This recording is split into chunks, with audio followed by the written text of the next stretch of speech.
শুধু chief metropolitan magistrate আদালত নয়, সকল আদালতের এই স্বাভাবিক কার্যক্রম এবং পরিবেশ খুবই শান্তিপূর্ণভাবে হয়েছে এবং শান্তিপূর্ণভাবে বিপরীত দিকে আইনজীবীরা তাদের শান্তিপূর্ণভাবে তাদের কর্মসূচি পালন করেছেন। কোনো রকমের অপ্রীতিকর কোনো ঘটনার কোনো কিছু ঘটে নাই এবং আমরা সব কিছু স্বাভাবিকভাবে দেখছি এবং আদালতে খুব শান্তিপূর্ণভাবে স্বাভাবিকভাবে সবার উপস্থিতিতে বাদী বিবাদী আসামিদের উপস্থিতিতে হয়েছে।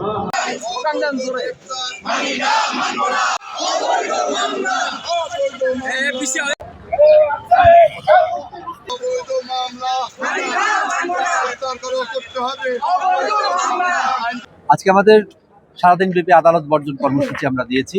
আপনারা জানেন যে একটা মিথ্যা মামলা হয়েছে, সিএমএম কোর্ট থেকে তার বেঞ্চ সহকারী দিয়ে মিথ্যা একটা মামলা দিয়েছে। সেই মামলায় আমরা 12 জন আসামি, তার মধ্যে রাষ্ট্রীয় পৃষ্ঠপোষকতায় ক্ষমতার অপব্যবহার করে রাষ্ট্রীয় মব সৃষ্টি করে আমাদের সভাপতিকে কালকে ধরে নিয়ে যাওয়া হয়েছে।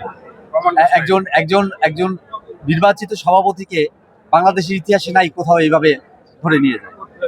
আমরা সেটা তীব্র নিন্দা জানাই।